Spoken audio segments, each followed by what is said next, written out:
وہ خود تو اسے سنا کر چلی گئی لیکن اس کے دماغ پر چھانے لگی اور تم کہہ رہی ہو کہ میں اس کا وہ قصہ 15 بار سنوں، تو یہ ممکن نہیں ہے کیونکہ اس کے سونے کا وقت ہو چکا ہے۔ وہ اسے زبردستی اٹھا کر بیڈ روم میں لے آیا جبکہ ریام کی کہانی ابھی ختم نہیں ہوئی تھی۔ بابا میں نے اش تو بولا ہے تے میرے بابا سپر مین ہیں۔ بابا میں نے اس کو بولا ہے کہ میرے پاپا سپر مین ہیں، ریام نے بیڈ پر لیٹتے ہوئے بتایا۔ مطلب صاف تھا کہ وہ انکار نہیں کر سکتا تھا اس کی مدد کے لیے۔ اوکے میں اس کی مدد کروں گا اب خوش۔ وہ کسی قیمت پر سونے کو تیار نہیں تھا۔ پرومس سوال آیا۔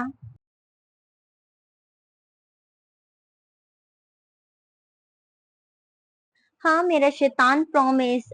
اب سو جاؤ، وعدہ کرتے ہیں۔ خود بھی بیڈ پر لیٹ گیا جبکہ ریام اب اس کے سینے پر چڑھ چکا تھا۔ اس کے سینے پر سر رکھے وہ تھوڑی دیر میں ننھے ننھے خراٹے لینے لگا۔ کل اس کا آپریشن تھا، وہ ریام کو فریش دیکھنا چاہتا تھا، وہ اسے اس سے ہر طرح سے تیار رکھنا چاہتا تھا۔ اس کے ہاتھ میں آج بھی ڈرپ لگی تھی۔ وہ اسے درد سے بچانے کے لیے ایسا کرتے تھے لیکن ایک معصوم بچے کے لیے یہ درد بھی کم نہیں تھا۔ روح بہت پریشان تھی، پتہ نہیں کون تھا وہ شخص جو ریام کو بلڈ دینے کو تیار ہوا تھا۔ اسے تو اس بار اسے بس اتنا ہی معلوم تھا کہ وہ اپنی مرضی سے یہ نہیں کر رہا تھا، وہ تو ڈونر بننے کو تیار ہی نہیں تھا۔ پتہ نہیں حسن نے اسے کیسے منایا ہوگا، بس اس کا بچہ ٹھیک ہو جائے، اسے اور کچھ نہیں چاہیے تھا۔ اپنے بچے کے ساتھ ساتھ وہ اس شخص کے لیے بھی بے شمار دعائیں کر رہی تھی جو اس کو گود اجڑنے سے بچا رہا تھا۔ وہ وقت سے پہلے ہسپتال پہنچ گیا تھا۔ حسن اسے دیکھ کر بہت خوش ہوا۔ تھینک یو سو مچ درک، مجھے یقین نہیں آ رہا کہ تم بلڈ دینے کے لیے تیار ہو گئے ہو۔ تمہارا یہ احسان میں ساری زندگی نہیں بھولوں گا۔ مجھے کہہ سکتے ہو میں تمہاری مدد ضرور کروں گا۔ بس کرو حسن، یہ سب کچھ میں تمہارے لیے نہیں بلکہ اپنی پری کے لیے کر رہا ہوں۔ وہ چاہتی ہے کہ وہ بچہ بچ جائے۔ مجھے تم سے یا کسی اور سے کوئی لینا دینا نہیں ہے اور نہ ہی اس بچے کے جینے یا مرنے سے کوئی فرق پڑتا ہے۔ میں یہاں تک صرف اور صرف اپنی بیوی کے لیے آیا ہوں اور مجھے کوئی فرق نہیں پڑتا کہ وہ آدمی کتنا امیر ہے اور مجھے کتنے پیسے دے سکتا ہے۔ مجھے بس میری بیوی کے چہرے پر خوشی دیکھنی ہے اور مجھے کسی چیز کی ضرورت نہیں ہے۔ میں اپنے بازوؤں پر دنیا کی کوئی بھی چیز خرید سکتا ہوں، اسی لیے یہ سب کچھ کرنا بند کرو اور مجھے اس بچے سے ملواؤ۔ وہ بچہ تو فی الحال ابھی آیا نہیں ہے، میں نے 10 بجے کا وقت دیا ہے ان لوگوں کو۔ تم جلدی آ گئے، حسن نے بتایا۔ کیا مطلب وہ یہاں اسپتال میں نہیں رہے؟ درک نے پوچھا۔ نہیں، دراصل وہ اسے یہاں پر نہیں رکھ کر اپنے بچے کو بیمار ماحول فراہم کرنا نہیں چاہتے، وہ اسے آزاد رکھنا چاہتے ہیں، اس لیے تقریباً روز ہی یہاں آ کر اسے ڈرپ لگوا دیتے ہیں جس سے اسے تکلیف کم ہو جاتی ہے۔ تم اندر چلو، بس تھوڑی دیر میں پہنچنے والے ہوں گے۔ حسن نے بہت سہولت سے کہتے ہوئے اسے اندر بھیجا جبکہ خود روح یارم کا انتظار کرنے لگا۔ ویسے تو اس نے 10 بجے کا وقت دیا تھا لیکن درک وقت سے پہلے یہاں آ کر اسے حیران کر چکا تھا۔ اسے ابھی پتا چلا تھا کہ آج ہی دوپہر 12 بجے کی فلائٹ سے وہ کہیں جانے والا تھا، وہ بھی پورے ایک ہفتے کے لیے، اور یہ آپریشن ہونا بہت ضروری تھا اس لیے کہ یارم اور روح وقت سے پہلے آ جائے تو اچھا تھا۔ اس نے فون کر کے ان کو جلدی بلا لیا اور وہ اسے 20 منٹ میں پہنچ چکنے کا کہہ چکے تھے۔ یارم کیا آپریشن سے ریام کو تکلیف ہوگی؟ گاڑی میں روح نے پوچھا۔ ہاں تکلیف تو ہوگی لیکن جتنی تکلیف برداشت کر رہا ہے اس کی تکلیف وہ تکلیف کچھ نہیں ہوگی، اور اب جو تکلیف ہوگی اسے وہ ایک ہی برداشت کرے گا، روز روز نہیں۔ یارم نے اسے سمجھاتے ہوئے ریام کی جانب دیکھا جو ہاسپٹل میں یہ سوچ کر آیا تھا کہ آج اسے کل والی دوست ملے گی جس کے لیے اس نے اپنی آنکھوں پر کالا چشمہ چڑھا کے بال بھی بنائے تھے۔ باقی سب کچھ تو ٹھیک ہے ریام، لیکن یہ چشمہ اور بال بار بار کیوں ٹھیک کر رہے ہو؟ یارم نے اسے دیکھتے ہوئے شرارتی انداز میں پوچھا تو روح نے اسے گھورا جو وہاں جانے سے پہلے ہی بتا چکی تھی کہ وہ اپنی دوست کو امپریس کرنا چاہتا ہے اور وہ اپنی اس پری دوست کو یہ بھی کہے گا کہ وہ جادو کر کے اسے بڑا کر دے۔ لیکن پھر بھی یارم اس کے منہ سے سننا چاہتا تھا، اور سب سے مزہ تو اسے تب آتا جو کھڑوس دیو کو کلوش یوں کہہ کر اپنے انداز میں پیش کرتا تھا۔ میں اپنی دوست سے ملنے جا رہا ہوں، اس لیے میں اپنے دوست سے ملنے جا رہا ہوں اس لیے، ریام نے جلدی سے جواب دیا۔ تمہیں پکا پتا کہ تمہاری دوست وہاں ہوگی؟ یہ بھی تو ہو سکتا ہے کہ آج تمہاری دوست ہسپتال میں آئی ہی نہ ہو، یارم نے کہا تو وہ سوچ میں پڑ گیا۔ کوئی بات نہیں، میں اس کو فون کرتے بلا لوں گا۔ کوئی بات نہیں، میں اس کو فون کر کے بلا لوں گا، ریام نے فوراً جواب دیا۔ اچھا تو تمہارے پاس اس کا فون نمبر بھی ہے؟ یارم کی مسکراہٹ مزید گہری ہو گئی۔ فون میرے کیسے کا ہے؟ میرے پاس تو فون ہے آپ کا، فون نمبر کیسے کہتے ہیں؟ میرے پاس وہ فون ہے آپ کا۔ रोयाम ने इसका फोन सामने करते हुए कहा, ए मेरे बेवकूफ ठरकी बच्चे, बच्ची को बताने के लिए नंबर चाहिए होता है, यारम ने ठेका लगाते हुए कहा। तो रूह ने घूर कर इसे देखा और लगे हाथ इसके कंधे पर चपत लगाई। आप हर बात को अपने अंदाज में ना लिया करें, आपकी तरह नहीं है मेरा बच्चा। रोयाम, अगर वो नहीं भी हुई तो भी कोई बात नहीं, हम फिर कभी मिलेंगे आपकी दोस्त से, रूह ने प्यार से देखते हुए कहा, जो कि वो मुंह बसूर कर बैठ गया। इसके अस्पताल जाने का कोई फायदा नहीं होने वाला था, वो तो अपनी दोस्त को मिलने वाला नहीं था, और ना ही वो इसको बताने वाला था कि इसके बाबा ने इससे वादा कर लिया है कि वो इसे खड़ूस देव से बचा लेंगे। कर दिया ना मेरे बच्चे को उदास। इसने रूह को पिछली सीट पर यारम के फोन में मसरूफ अपने बच्चे को देखा, जो सीट बेल्ट पहने उदास मोबाइल में गेम खेल रहा था। अरे मुझे थोड़ी ना पता था बच्ची, मेरा मतलब है ये अपनी दोस्त की वजह से इतना उदास हो जाएगा। यारम, जो अभी तक इस बात को अपने अंदाज में ले रहा था, रूह की घूरी पर फौरन बात बदल गया, फिर मुस्कुराकर ड्राइविंग की तरफ फोकस किया। फिलहाल तो सब कुछ नॉर्मल था, लेकिन आने वाले वक्त को लेकर वो बहुत ज्यादा परेशान था, पता नहीं क्या होने वाला था। वो रूह के सामने अपने आप को बहुत नॉर्मल जाहिर कर रहा था, लेकिन ये बहुत खतरनाक ऑपरेशन था जिसका नतीजा कुछ भी निकल सकता था। सबसे अच्छी बात तो ये थी कि रोयाम की कंडीशन बहुत अच्छी थी, लेकिन इसका खून सूखता जा रहा था। अगर ये कहा जाए कि रोयाम तकलीफ बर्दाश्त नहीं कर रहा था तो ये गलत था। दवाइयां इतना ही असर दिखा रही थी जितना दिखा सकती थी। इसके बाद रोयाम कौन सी तकलीफ झेल रहा था, ये कोई नहीं जानता था। 2 दिन पहले इसने इसी अस्पताल में ब्लड कैंसर के मरीज देखे थे, जिनकी उम्र तकरीबन 40 बरस से ज्यादा थी। वो दर्द से तड़प रहे थे, हर वक्त मशीनरी में मौजूद होने के बावजूद भी दर्द इन पर पूरी तरह से हावी था। तो न जाने इसका मासूम सा बच्चा, जो अभी सिर्फ 2.5 साल का था, ये तकलीफ कैसे बर्दाश्त कर रहा था।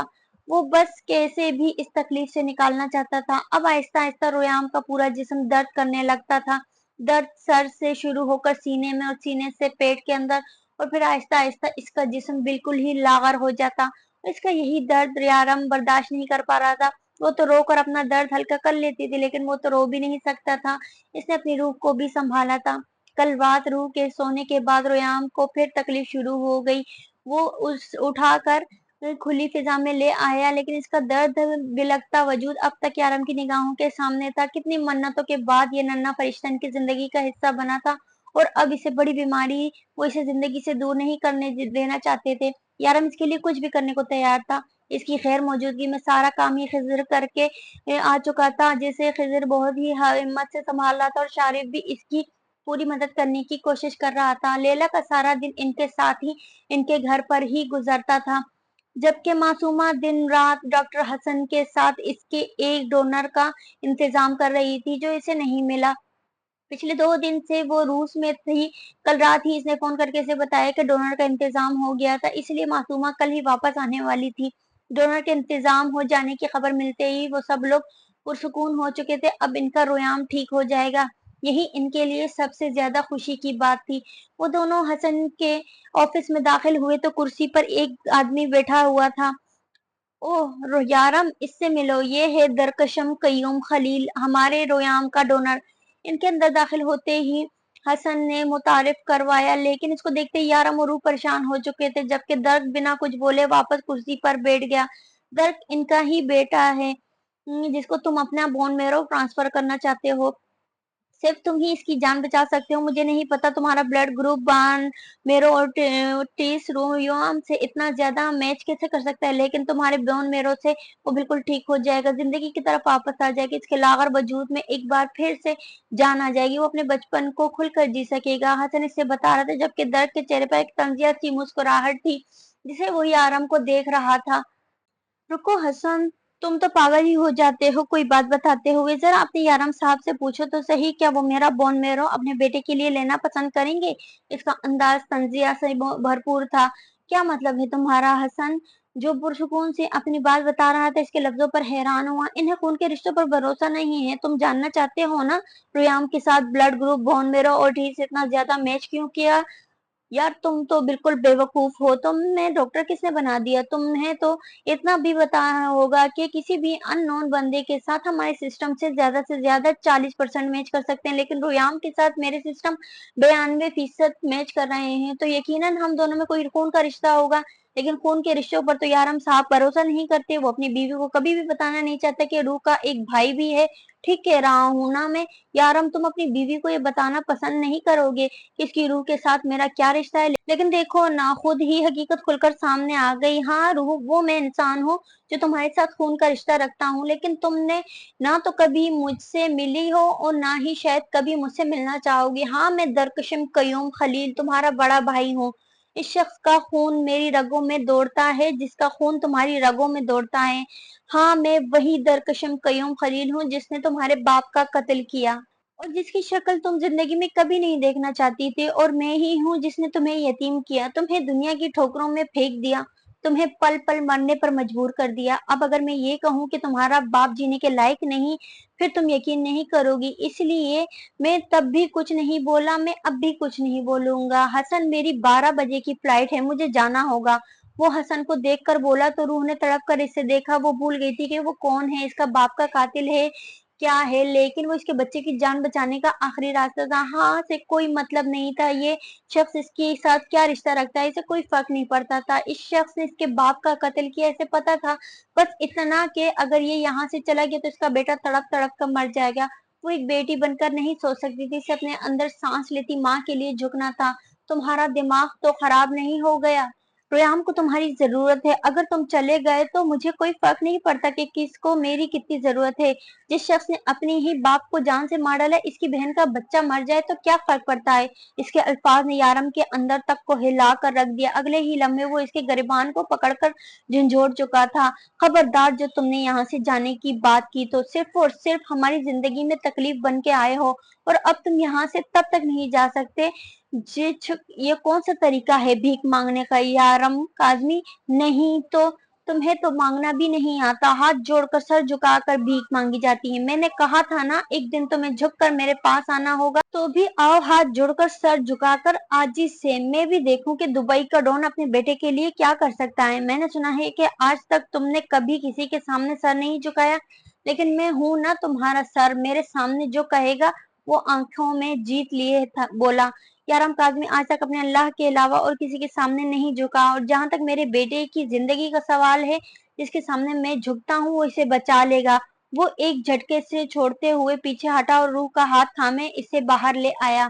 यारम, हमारा बच्चा मर जाएगा, क्या हो गया है आपको? इस तरह से जिद ना करें, ये हमारे बच्चे की जिंदगी का सवाल है। यारम, वो इसके साथ खींची चली आ रही थी। अगर आप इसके सामने हाथ नहीं जोड़ सकते तो मैं जोड़ लूंगी। यारम, वो जाने वाला है, अगर वो चला गया तो हमारा बच्चा भी चला जाएगा। कुछ नहीं होगा रोयाम को, कुछ भी नहीं। जिस जात ने हमें रोयाम दिया है वही जात इसे बचा लेगी, लेकिन मैं किसी और के सामने झुककर अपना किबला नहीं बदलूंगा। तुमने देखा नहीं, वो मेरे सामने खुदा बनना चाहता है। रूह इंसान नहीं है, एक हैवान है, इसके सीने में दिल नहीं पत्थर धड़कता है। वो शख्स किसी का नहीं बन सकता।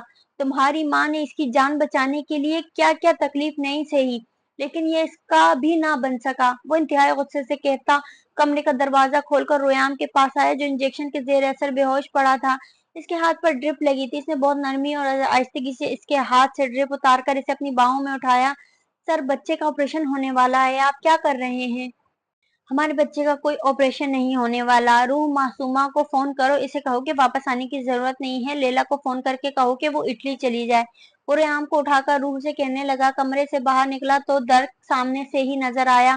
कर लो कोशिश जितनी करनी है, लेकिन तुम्हारा बच्चा महफूज तभी होगा जब इसकी रगों में एक कातिल का खून दौड़ेगा, और ऐसा तभी होगा जब यारम काजमी मेरे पैरों पर झुक कर अपने बेटे के लिए भीख मांगेगा। झुक जाओ यारम, हो सकता है इस बार अल्लाह भी यही चाहता हो। कोई भी इंसान परफेक्ट नहीं होता, तुम्हें अपना गुरूर तोड़ देना चाहिए। वो कहते हुए इसके करीब से गुजर चुका था।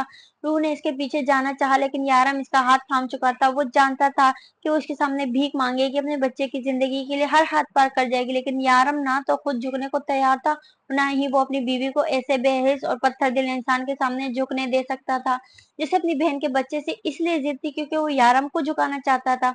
वो रोयाम को लेकर वापस घर आया था। इस वक्त वो सोनू के साथ अपने खेल में मसरूफ था। रूह कमरे में बैठी रो रही थी। यारम ने समझाने की बहुत कोशिश कर चुका था, लेकिन बेटे की जुदाई के डर ने इसे कुछ भी समझने ना दिया था। इसे पता था तो सिर्फ इतना कि अगर रोयाम का ऑपरेशन ना हुआ तो इन नहीं बचेगा, اور جتنا حسن نے انہیں بتایا تھا اس کے مطابق ریام کا آپریشن دن بدن لیٹ ہوتا جا رہا تھا اور خطرات بڑھتے جا رہے تھے۔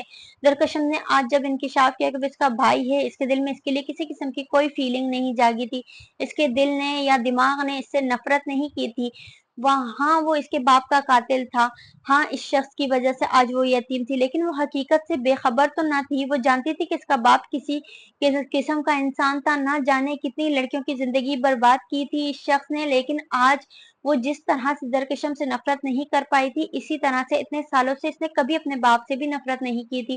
اس کی حقیقت جاننے کے باوجود بھی وہ نہیں انہیں نفرت سے نہیں کرتی تھی۔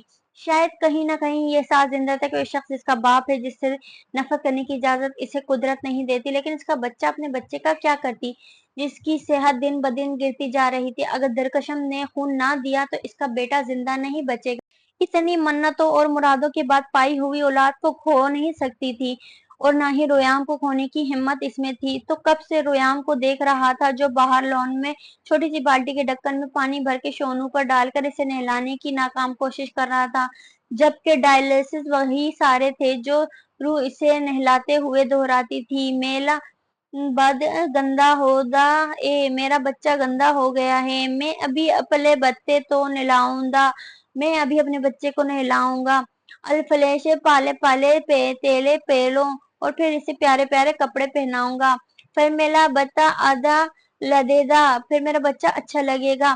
وہ مسلسل بولتے ہوئے اپنے کام میں مصروف تھا، مسلسل اسے بولتے ہوئے سن رہا تھا، جبکہ شونو بالکل سیریس اس کے ساتھ اس کے کام میں مدد کرتے ہوئے نہا رہا تھا۔ وہ شونو کو اس کا خیال رکھنے کا اشارہ کرتا خود کمرے میں آیا تو روح کو بیڈ پر لیٹے ہوئے پائے۔ وہ اس سے ناراض تو نہیں تھی، لیکن ابھی اس سے بات بھی نہیں کر رہی تھی۔ وہ خاموشی سے سیڑھیاں طے کرتا اوپر چلا آیا۔ اسے یاد تھا وہ سب کو راستے سے ہٹا کر خود ڈرون بن چکا تھا، کوئی بھی نہیں بچا تھا، سب نے اسے ڈرون کے طور پر قبول کر لیا تھا، اور جس نے نہیں کیا تھا اسے راستے سے ہٹاتے ڈیول نے وقت نہ لگایا اور پھر سب کو قبول کرنا پڑا۔ وہ جلد ہی انڈر ورلڈ پر چھا گیا، ہر کوئی اسے ہی کنگ ماننے لگا۔ اس نے اپنا ایک الگ بھروسے مند گینگ تیار کیا۔ جب اس سے خبر ملی تھی کہ ایران سے کچھ لڑکیوں کو زبردستی ایک کلب میں لایا گیا ہے، اسے وہاں پہنچتے ہوئے تھوڑا ہی وقت ہوا تھا جب شارف کی عمر کا ایک لڑکا اس کے پاس آیا اور ایک پیپر اس کو دیا اور کہا کہ مسٹر پیٹر ڈون، میرا احسان یاد رکھنا۔ اس نے اشارہ اسٹیج پر ناچتی لڑکی کی طرف کر کے چلا گیا۔ اس پیپر پر لکھا تھا: میں ایک کمپیوٹر ورکر ہوں، میرا نام لیلا ہے، مجھے یہاں زبردستی لایا گیا ہے، آپ کو جانتی تو نہیں لیکن سنا ہے آپ سب کی مدد کرتے ہیں۔ ڈیول نے ایک نظر اسے دیکھا اور اگلے ہی لمحے صدیق، خضر اور شارف نے ان سب پر حملہ کر کے سب لڑکیاں بازیاب کروا لی۔ اس لڑکے نے ان کی بہت مدد کی تھی۔ وہاں سے لڑکیاں نکل کر سیف جگہ لے جانے میں لیلا کا آگے پیچھے کوئی نہ تھا، تو یارم نے اسے اپنے ساتھ رکھ لیا۔ تب وجہ اس کا کام کرنے کا انداز تھا، لیکن بعد میں وجہ خضر بن گیا۔ لیکن لیلا ان کی ٹیم کا سب سے اہم حصہ تھی۔ صدیق کے مرنے کے بعد لیلا نے صدیق کا سارا کام اپنے سر لے لیا۔ اس وقت کسی نے غور نہ کیا، لیکن وہ لڑکا ان پر احسان کر چکا تھا۔ دوسری بار اس سے ملاقات سعودیہ میں ہوئی تھی۔ ڈیول اس سے پہلے ہی نظر میں پہچان گیا، اس نے سٹا کھیلا تھا، وہاں کوکین اسے جیتے ہی سزا ملی، اس پر بے ایمانی کا الزام لگا دیا گیا۔ ڈیول نے اسے وہاں سے بچایا تھا اور کہا تھا: آج میں نے تمہارا احسان چکا دیا ہے۔ کہانی یہیں ختم ہو جانی چاہیے تھی، لیکن ہوئی نہیں۔ ان کی اگلی ملاقات دبئی کے ایک اور کلب میں ہوئی تھی۔ یہاں کچھ لوگوں نے یارم کی ڈرنک میں زہر ملا دیا تھا، لیکن وقت رہتے ہی اس نے اسے بتا دیا کہ ڈرنک میں زہر ہے، اور ساتھ یہ بھی کہہ دیا کہ مبارک ہو، ایک اور احسان کر دیا تم پر، اسے کب اتارو گے؟ یارم کو اس کا یہ مغرور انداز بہت برا لگا تھا، لیکن اس کا یہ احسان اس نے اسی کلب میں اتار دیا جب اسی گینگ کے لوگوں نے اس پر حملہ کر دیا۔ لیکن یہ کہانی یہاں پر بھی ختم نہ ہوئی تھی۔ یارم کو پتہ چلا کہ یہ لڑکا وکرم بھاکے کے لیے کام کرتا ہے۔ وکرم بھاکے کے ساتھ اس کے ہمیشہ سے اچھے تعلقات تھے، لیکن یہ لڑکا اس سے پہلے دن سے ہی پسند نہیں تھا۔ اس نے وکرم بھاکے کو بھی یہ بات بتا دی، لیکن انہوں نے یہ کہہ کر ٹال دیا کہ کالی زبان کا لڑکا ہے، سٹا کھیلتا ہے اور انہیں امیر کہہ رہا ہے۔ یارم کو جوئے سے ہمیشہ سے نفرت تھی، اور اب اسے ایسی ہی نفرت اس لڑکے سے بھی ہوتی جا رہی تھی جو ہر بار اس کے رستے میں آ جاتا تھا۔ آخر وہ اسے چاہتا کیا تھا؟ وہ نوٹ کرتا تھا وہ ہمیشہ اس کے آس پاس رہتا تھا۔ یارم پر جب بھی کوئی مصیبت آئی وہ اسے بچانے کے لیے ہر وقت تیار رہتا۔ امریکہ کے ایک علاقے میں جنگلوں کے بیچ کام کے دوران یارم بہت بری طرح سے پھنس گیا تھا، یہاں تک کہ وہی جنگل کے دوران اسے بے ہوش کر کے ایک کرسی پر بٹھا کر اس جگہ کو آگ لگا کر دشمن بھاگ گئے تھے۔ یارم کو ہوش آیا تو اسے ہر طرف سوائے اس آدمی کے اور کچھ نظر نہیں آ رہا تھا، اور تب یہ شخص اسے بچانے آیا تھا، لیکن شرط یہ تھی کہ اگر وہ اپنی جان کی سلامتی چاہتا ہے تو اس سے اپنی زندگی کی بھیک مانگے۔ لیکن یارم نے ایسا نہ کیا، تو وہ اس کے سامنے چیختا چلا رہا تھا کہ وہ اسے ایک بار اسے جھکتے دیکھنا چاہتا ہے، صرف ایک بار دیکھنا چاہتا ہے کہ یہ شخص آنکھوں میں آنسو لیے سر جھکا کر بھیک مانگتا کیسا لگتا ہے۔ ہزار کوششوں کے باوجود بھی یارم نہ مانا تو اسے چھوڑ کر جانے لگا، لیکن اتفاق ایسا تھا کہ آگ سے جلا ہوا پلیٹ اسی کے اوپر آ گیا۔ یارم نے اس دن بہت مشکل سے اپنے اور اس کی جان بچائی تھی۔ اسے ہسپتال کے بیڈ پر پھینکنے کے بعد یارم اسے بتانا نہیں بھولا تھا کہ یہ احسان ہے تم پر، اور چکانا ضرور تم مجھ سے میری جان کی بھیک منگوانا چاہتا تھا، وہ خود بیڈ پر پڑے ہو، احسان کیا ہے میں نے تم پر تمہاری جان بچا کر۔ ایک دن آئے گا یارم ڈیول کاظمی، میں تمہیں اپنے قدموں پر جھکاؤں گا، تم بھیک مانگو گے مجھ سے۔ وہ چلا گیا تھا۔ یارم کاظمی مر جائے گا لیکن کسی کے سامنے سر نہیں جھکائے گا، اور میں ایک بادشاہ ہوں۔ بادشاہ بھیک دیتا ہے، لیتا نہیں، جیسے تمہاری زندگی تمہیں بھیک میں دے دی۔ اور وہ مغرور نہیں تھا، لیکن اس شخص کے الفاظ نے اسے کہنے پر مجبور کیا تھا۔ یارم نے کبھی سوچا بھی نہیں تھا کہ یہ الفاظ اس کی ضد بن جائیں گے۔ پھر یہ لڑکا کہیں غائب ہو گیا، کیا وہ کبھی اسے دوبارہ نہیں ملا؟ کتنے سال گزر گئے، وہ تو اس کی ذات کو بھی بھلا چکا تھا۔ پھر روح اس کی زندگی میں آئی اور اس کی آنکھوں نے اسے ایک بار پھر سے اس لڑکے کو یاد کرنے پر مجبور کر دیا۔ وہ کب روح سے محبت کرنے لگا، کب وہ اس کی زندگی بن گئی، وہ خود بھی نہیں جانتا تھا۔ ہاں، لیکن یہ حقیقت تھی کہ وہ پہلی نظر میں اس کی محبت کا شکار ہو چکا تھا، روح کے ساتھ شادی کر کے ایک خوشحال زندگی گزارنے لگا تھا۔ وہ اپنی زندگی میں بہت آگے بڑھ چکا تھا۔ اب تو اس کی زندگی میں درکشم قیوم خلیل نامی کسی شخص کی کوئی جگہ نہ تھی، لیکن اس کے وہم و گمان میں بھی نہ تھا کہ وہ شخص آج بھی اپنے الفاظ اور ضد پر قائم ہے۔ وہ آج بھی اسے جھکانا چاہتا ہے، اسے بھیک مانگنے دیکھنے کی ضد آج بھی اس کے دل و دماغ میں بسی ہوئی ہے۔ روح جا کے اس سے ناراض ہو کر پاکستان چلی گئی اور راشد نے اسے اغوا کر لیا، تو اسے بالکل بھی یاد نہ تھا کہ اسے فون کرنے والا درک ہو سکتا ہے، لیکن وہ درک ہی تھا۔ وہ روح کو بچا کر واپس لے آیا اور ایک بار پھر سے اس کے ساتھ اپنی نئی زندگی کی شروعات کر چکا تھا۔ جب وہ دونوں ہنی مون پر گئے تو ایک بار پھر سے وہ شخص اس کے سامنے آ گیا۔ اس سے پتہ چل چکا تھا کہ اس دن اسے فون کرنے والا یہی تھا، صرف اس کی آواز سن کر وہ پہچان چکا تھا۔ اس کی آواز بھی پہلے سے بدل چکی تھی، لیکن پھر بھی یارم اس کی آواز کو اچھے سے پہچان گیا تھا۔ ریس کے دوران ہی اس نے اسے بتا دیا کہ اس کی ذات پر کیا کیا گیا احسان وہ سود سمیت واپس کر چکا ہے، کیونکہ اگر وہ اس رات یارم کو فون نہ کرتا تو وہ مر جاتی، اور اگر روح کچھ ہو جاتا تو یقیناً یارم بھی زندہ نہیں رہتا۔ تو اس کی جان بچانے کا احسان وہ یارم کی جان بچا کر سود سمیت لوٹا چکا تھا۔ اس کے بعد یارم نے اس کے بارے میں جاننا شروع کیا تھا۔ وہ اس کی ذات کو نظر انداز نہیں کر سکتا تھا، یہ اس کی زندگی کا ایک حصہ بنتا جا رہا تھا۔ ایک عام سا لڑکا جس کی اس کی زندگی میں کوئی جگہ نہ تھی، وہ بار بار اس کے سامنے آ رہا تھا، لیکن کیوں، یہ اسے سمجھ نہیں آ رہا تھا۔ اس نے اس کے بارے میں ساری انفارمیشن نکلوائی، تب اسے پتا چلا کہ روح کے ساتھ اس کا کوئی نہ کوئی کنیکشن ہے، لیکن یہ جان کر اسے حیرانگی ہوئی تھی کہ وہ روح کا سوتیلا بھائی ہے۔ سوتیلا بھی نہیں کہا جا سکتا کیونکہ اس کا تعلق کوٹے والی سے تھا، جس کو کوٹے پر لانے والا بھی قیوم خلیل خود ہی تھا۔ درک اسی کوٹے والی کی اولاد تھے، یہ جان کر اسے بہت افسوس ہوا تھا۔ وہ قیوم خلیل کا ناجائز بیٹا تھا، روح کے ساتھ اس کی کوئی دلی جذبات نہ تھے، بس اتنا پتا تھا کہ جب وہ کوٹے والی اپنی زندگی سے ہارنے والی تھی تب وہ اپنے بیٹے کو قیوم کی دوسری بیوی یعنی روح کی ماں کے پاس لے آئی تھی، اور اسے بتایا تھا کہ وہ بھی قیوم کی اولاد ہے لیکن ناجائز۔ قیوم نے اسے اپنا بیٹا ماننے سے انکار کر دیا، لیکن نور نے ہار نہ مانی، وہ اس 7 سالہ بچے کے لیے اپنے شوہر کے سامنے ڈٹ گئی۔ اس میں لڑنے جھگڑنے کی ہمت نہ تھی، لیکن صرف اور صرف اس کے لیے وہ اپنے شوہر کے خلاف گئی اور اسے اپنے ہی گھر پر رکھ لیا۔ قیوم خضر کو کچھ نہیں کہتا تھا کیونکہ خضر اپنا کام کرنا جانتا تھا، وہ اپنا کھاتا تھا، وہ دہاڑی لگائے یا مزدوری کرے، لیکن اپنی بہن کے شوہر سے اس نے کبھی کچھ نہیں مانگا تھا، اسی لیے خضر کی وجود اسے کوئی لینا دینا نہ تھا، لیکن درکشم اسی کا کھاتا تھا اور یہی چیز اسے پسند نہیں تھی۔ پہلے تو درک کو اپنی اولاد تسلیم ہی نہیں کرتا تھا، پھر وہ اس کا خرچہ کیوں اٹھاتا۔ ایک دن وہ نور سے لڑ جھگڑ کر درک کو اپنے ساتھ لے گیا اور وہاں 700 روپے میں اسے بیچ آیا۔ نور کو جب یہ پتا چلا تو اسے بہت افسوس ہوا، لیکن شوہر کے خلاف آواز نہیں اٹھا سکتی تھی، وہ بھی جب اس کے اپنے پیٹ میں روح کا وجود پل رہا تھا۔ ایک رات اس کی کھڑکی پر دستک ہوئی تو وہ بارش میں بھیگتی باہر نکلی۔ سامنے ہی در خون میں لت پت بری حالت میں مار کھائے ہوئے تھا۔ وہ اسے لے کر فوراً ہی کمرے میں آ گئے۔ قیوم ان دنوں اپنی پہلی بیوی سے ملنے گیا ہوا تھا۔ نور نے اس کی دیکھ بھال کی، اس کا بہت خیال رکھا۔ جب میں بڑا ہو جاؤں گا نا، میں تمہارا بہت خیال رکھوں گا، اس نے وعدہ کیا تھا۔ نہیں، تم میرا خیال مت رکھنا، تم اپنی بہن کا خیال رکھنا، نور نے کہا تھا۔ اس نے فوراً نفی میں سر ہلایا۔ نہیں، میں گندے نالے کا کیڑا ہوں، میرا کوئی نام و نشان نہیں ہے، کوئی وجود نہیں ہے، اور نہ ہی میری کوئی بہن ہو سکتی ہے، لیکن تم میرے لیے بہت لڑی ہو، تم بہت کچھ سہا ہے تم نے میرے لیے۔ جو بھی کر پایا ضرور کروں گا، بتاؤ نا میں تمہارے لیے کیا کر سکتا ہوں۔ 7-8 سال کا وہ بچہ جو وقت سے پہلے بہت بڑا ہو گیا تھا، بس میری روح کا خیال رکھنا۔ اس کی بات پر افسوس کرتے ہوئے نور یہ الفاظ کہے تھے۔ وقت گزر گیا، قیوم اسے مار پیٹ کر دوبارہ ہی چھوڑ آیا تھا۔ نور کے ہاں بیٹی پیدا ہوئی، جیسی جنم دیتے وہ دنیا چھوڑ گئی۔ قیوم بیٹی کو لے کر اپنی پہلی بیوی کے پاس چلا آیا۔ تنظیم نے اسے قبول کرنے سے منع کر دیا، لیکن قیوم کو کہاں پر واقع تھا، وہ تو اسے اپنی بیوی کو پاس چھوڑ کر ایک بار پھر سے عیاشیوں میں مصروف ہو گیا۔ درد پاس نہ ہی جاتا تھا، لیکن ہمیشہ روح کو دور دور سے دیکھتا رہتا۔ وہ چاہ کر بھی اس کے لیے کچھ نہیں کر سکتا تھا، لیکن اس کا باپ کبھی ایک اچھا انسان نہیں بن سکتا تھا۔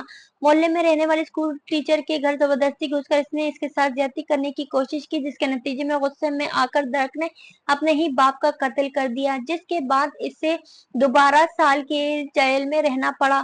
وہ کون تھا، کیا تھا؟ روح تو بالکل ہی اس کی ذات سے انجان تھی، لیکن وہ اسے جانتا تھا، ہمیشہ اس کے آس پاس رہتا تھا، اس کی ہر مصیبت میں اس کے ساتھ ساتھ رہتا تھا۔ لیکن وجہ اس سے محبت نہیں بلکہ وہ احسان تھا جو نور نے اس پر کیا تھا۔ وہ ایک کمزور سی لڑکی تھی، اس کے لیے زیادہ کچھ نہیں کر پائی تھی، لیکن وہ کسی بھی شخص اس کی ذات پر کیا گیا پہلا احسان تھا، جسے وہ آخری سانس تک چکانا چاہتا تھا۔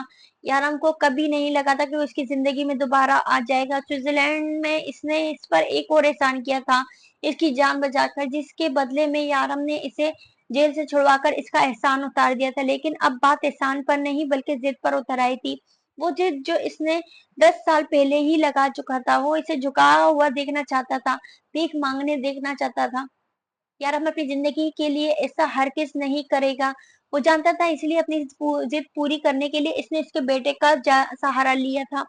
اسے روح سے کوئی مطلب نہیں تھا، وہ کبھی بھی اس کے لیے کسی قسم کی کوئی فیلنگ نہیں رکھتا تھا، اور نہ ہی خود سے جڑے اس کے تعلق کو قبول کرتا تھا۔ وہ اپنے آپ کو ناجائز اولاد کہتا ہی نہیں، مانتا بھی تھا، اور ناجائز کا کوئی نہیں ہوتا، اور اس کا کوئی بھی نہیں تھا۔ اس نے اپنے ارد گرد ایک ہول کھینچ رکھا تھا، دنیا اسے ہارٹ لیس کہتی تھی۔ 11:15 بجے وہ ایئرپورٹ کے اندر داخل ہونے ہی لگا تھا جب اچانک کسی نے اس کے اوپر حملہ کر دیا۔ وہ اس شخص کو نہیں دیکھ پایا تھا، لیکن حملہ اتنا خطرناک تھا کہ اسے دوبارہ آنکھیں بھی نہ کھولی گئیں۔ وہ وہیں زمین پر بے ہوش ہو گیا۔ کوئی اسے گاڑی میں ڈال کر نہ جانے کہاں لے کر آیا۔ اسے جب ہوش آیا تو اس نے اپنے آپ کو ایک بندے کے کمرے میں کرسی پر بندھا ہوا پایا، اور اب وہ کب سے چلائے جا رہا تھا، اسے یہاں کون لایا، اسے یہاں کیوں باندھ کر رکھا گیا ہے، لیکن کوئی جواب نہ ملا۔ تھوڑی ہی دیر بعد ہی اسے احساس ہو گیا کہ اس کے چاہنے چلانے کے کوئی فائدہ نہیں، کیونکہ یہاں پر کوئی بھی موجود ہی نہیں تھا۔ یہ اس کے منہ پر پڑنے والا تیسرا پنچ تھا، نازک ہاتھ کا پنچ، پھر بھی اس کے منہ پر اتنی شدت سے لگ رہا تھا کہ نہ چاہتے ہوئے بھی وہ اس کا درد اندر تک محسوس کر رہا تھا۔ کیا بولا تو نے؟ میرے رویام کو بون میرو نہیں دے گا؟ اسے کون سے آسمان سے اترا ہے جو تو یارم تیرے سامنے جھک کر تجھ سے اپنے بیٹے کی زندگی کی بھیک مانگے؟ لیلا ایک اور پنچ اس کے منہ پر مارتی اس کے گال کو زخمی کر چکی تھی۔ کانٹوں سے بنا یہ ہاتھ کا گلف دستانہ اس کے منہ پر زخم کرتا جا رہا تھا۔ مطلب یہ طریقہ نکالا ہے تم لوگوں نے مجھ سے بون میرو لینے کا؟ راہ ہی کم ظرف نکلا یارم کاظمی بیچارے کو یہی راستہ ملا اپنے بیٹے کی جان بچانے کا؟ کیا یہ اوقات ہے دبئی کے ڈون کی؟ وہ اپنی زخموں کی پرواہ کیے بغیر ان کا مذاق اڑاتے ہوئے بولا تو شارف نے اپنے ہاتھ میں پکڑا ہوا ڈنڈا اس کے پیٹھ پر دے مارا۔ یارم کو تو اس کے بارے میں پتہ ہی نہیں ہے، یہ تو ہم نے کیا ہے، لیکن ایک بات تجھے بتا دیں، یارم کبھی بھی تجھ جیسے شخص سے رویام کی زندگی کی بھیک نہیں مانگے گا۔ کیوں؟ وہ ہنستے ہوئے وجہ پوچھ رہا تھا جیسے اور کچھ جانتا ہی نہ ہو۔ کیونکہ تم خدا نہیں انسان ہو۔ خضر پیچھے سے اس کے بالوں کو سختی سے اپنی مٹھی میں پکڑتے ہوئے بولا تو وہ قہقہہ لگا اٹھا۔ अरे मामू जान, आप नहीं, आप ऐसे भी कौन सी कयामत आ गई, मैं तो सिर्फ इस शख्स का ईमान चेक कर रहा हूँ, वो ढिठाई से बोला। तू कौन होता है किसी का ईमान देखने वाला? शारिफ का गुस्सा आया। और तुम लोग कौन होते हो मुझसे जबरदस्ती बॉन मेरो लेने वाले? अरे तुम लोगों में तो इतनी हिम्मत नहीं कि मुझे मना सको, किडनैप करके जबरदस्ती लाकर कुर्सी पर बिठाकर तुम लोगों को ये लगता है कि मैं मान जाऊंगा? तो ऐसा कभी नहीं होगा, और कोई भी कानून मुझसे जबरदस्ती बॉन मेरो ट्रांसफर नहीं करवा सकता। वो तो मुझे अभी यारम आकर बताएगा कि वो क्या करवा सकते हैं और क्या नहीं। बॉन मेरो तो तुझे दे देना होगा बेटा, क्योंकि यहाँ सवाल हमारे रुयाम की जिंदगी का है। शारिफ ने गुस्से से कहते हुए इसकी रस्सी मजीद कस दी, और अब वो लोग यारम का इंतजार कर रहे थे। आधा काम तो वो लोग इसे यहाँ लाकर अंजाम दे चुके थे, अब बस यारम के आने की देर थी। और फिर यकीनन इस शख्स ने इसके सामने यारम से अपनी जिंदगी की भीख मांगनी थी, जो यारम को झुकाने के लिए कुछ भी करने को तैयार था। क्या हो गया है तुम लोगों ने? मुझे इतनी जल्दी में यहाँ क्यों बुलाया? वो रूम में दाखिल होते ही कुर्सी पर बैठे इस शख्स को देख लिया तो इसके अल्फाज मुंह में ही रह गए, क्योंकि जीजा जी, इन लोगों ने मुझे किडनैप किया है। तुम लोग इसे क्यों लेकर आए हो? इसको यूं बांध कर क्यों रखा है? ये इसके मुंह पर जख्म के निशान क्यों हैं? वो इन तीनों को घूरते हुए बोला, हम इसे यहाँ किडनैप करके लाए हैं, रुयाम की जान बचाने के लिए। बकवास कर रहा था, इसीलिए हमसे मार खाई है इसने। लैला गुस्से से बोली, हाँ तुम्हारे ये चमचे मुझे किडनैप करके यहाँ लाए हैं, इन्हें लगता है कि ये जबरदस्ती मुझसे रुयाम के लिए बॉन मेरो ले लेंगे। बस अब यही औकात रह गई है तुम्हारी कि तुम जबरदस्ती मुझसे ये काम करवाओ। कोई सीधा रास्ता नहीं मिला तो गन पॉइंट पर अपना काम निकलवा लो। तुम डॉन्स का ये तो रोज का मामूल होगा ना। इन्हें लगता है कि मैं अपनी जिंदगी की भीख मांगूंगा, वो भी तुमसे। हा हा हा। मिस्टर यारम डेविल काजमी, अगर तुम्हारा खुदा एक है तो मेरा खुदा भी वही है। अगर तुम नहीं झुक सकते तो झुक तो दरकिशम कयूम खलील भी नहीं सकता। वैसे बहुत कम हिम्मत निकले तुम। मुझे तो लग रहा था कि अभी तुम मुकाबला करोगे, लेकिन तुम तो बहुत जल्द हार मान के अपने हथकंडों पर आ गए। खोलो इसे, दर्द की बातें नजरअंदाज करते हुए गुस्से से बोला। लेकिन यारम, खिजर ने कुछ कहना चाहा। मैंने कहा खोलो इसे और ये सब कुछ करना बंद कर दो। अगर रोयाम की नसीब में जिंदगी लिखी हुई तो इससे मिल जाएगी। मुझे अपने बेटे की जिंदगी के लिए ऐसा रास्ता अपनाने की जरूरत नहीं। अगर तुम ही मेरे बेटे को बहुत मेरे देना चाहते हो तो अपनी मर्जी से देना, इसका हुक्म ना मानने पर ने। और या फिर खुद ही इसकी रस्सी खोलने लगा। तुम जा सकते हो यहाँ से, जो तकलीफ हुई इसके लिए मुआजरत यार। इसे खोलकर एक साइड हो गया। इतना सब कुछ हो जाने के बाद भी फिर भी मैं तुम्हें 10 मिनट का वक्त देता हूँ, झुक जाओ यारम। काजमी बेटा बच जाएगा तुम्हारा, वो एक बार फिर से हंसते हुए बोला। तो यारम ने दरवाजे की तरफ इशारा किया। यार बहुत अकड़ है तुम में, लेकिन तुम्हें झुकाना मेरी जिंदगी की सबसे बड़ी ख्वाहिश है, जो मैं किसी भी हाल में पूरा करके रहूंगा। आहिस्ता आहिस्ता तुम्हारा बेटा मौत के करीब जाएगा न, तब अकड़ भूल कर तुम मुझसे भीख मांगने आओगे, ये याद रखना। दर्द कहते हुए दरवाजे की तरफ बढ़ा। जब इसका फोन बजने लगा, इसने फोन निकाल कर देखा तो परी का फोन आ रहा था। इसने मुस्कुरा कर फोन अटेंड किया और स्पीकर पर लगा दिया। दिरकशम रूमी का ऑपरेशन हो गया, बेहद मासूम सी आवाज फोन से आई थी। नहीं डार्लिंग, ऑपरेशन नहीं हो सका। वो क्या है ना, तुम्हारी रूमी बेबी के बाप में बहुत अकड़ है, अपने बेटे से ज्यादा इसे अपनी अकड़ प्यारी है। वो हंसते हुए यारम को देखते लगा। या अल्लाह, कैसा बेहिस बाप है, अपने बेटे से ज्यादा अपना गुरूर अजीज है इसको। नफरत है मुझे ऐसे लोगों से। प्लीज इसकी बातों पर ध्यान ना दें, आप रूमी को बचाएं। वो पता नहीं क्या क्या बोल रही थी जब दर्क ने फोन बंद कर दिया। यहाँ सर्विस का थोड़ा मसला है, मैं तुम्हें बाद में फोन करूंगा। इसने फोन बंद करके एक बार फिर से पीछे खड़े इन चारों को देखा। वाकई सर्विस का बहुत ज्यादा मसला है, बाहर जाके बात करता हूँ। वो बेहद डिटाई से यारम को आंख मारता वहां से निकल गया। कैसा बेगैरत इंसान है ये यारम, आज इसकी अकल ठिकाने लगा देते, हम सारी अकड़ धरी की धरी रह जाएगी। वो तीनों गुस्से से आपस में बातें करने लगे, जबकि यारम के दिमाग में इस वक्त सिर्फ और सिर्फ अपने बेटे की जिंदगी का ख्याल था। लैला, मैंने तुम्हें अमेरिका जाने के लिए कहा था। इन्हें एक दूसरे से बहस करते देखकर यारम गुस्से से बोला, आज रात की फ्लाइट है, मैं चली जाऊंगी। इसे इतने गुस्से में देखकर लैला मिनमिनाई, जबकि खिजर और शारिफ भी खामोश हो चुके थे। रूह मेरी है, वो जिद्दी अंदाज में बोला। चुप कर, रूह मेरी है, वो फ्रूट काटते हुए गुस्से से बोला। नहीं मेली है, मेली है, मेली है, नहीं मेरी है, मेरी है, मेरी है। वो भी मुकाबले पर उतरता पैर पटक कर बोला, क्या हो रहा है यहाँ, क्यों शोर मचा रहा है हो? आप दोनों बेडरूम में कब से रुयाम की बीमारी को लेकर परेशान थी? जब इनकी तेज आवाज सुनती किचन में दाखिल हुई। रूह बताओ अपने लाडले को कि तुम मेरी हो, सिर्फ मेरा हक है तुम पर, मुझसे ज्यादा तुम्हें और कोई प्यार नहीं कर सकता, वो जिद्दी अंदाज में कहता इसे बिल्कुल अपने करीब ले आया।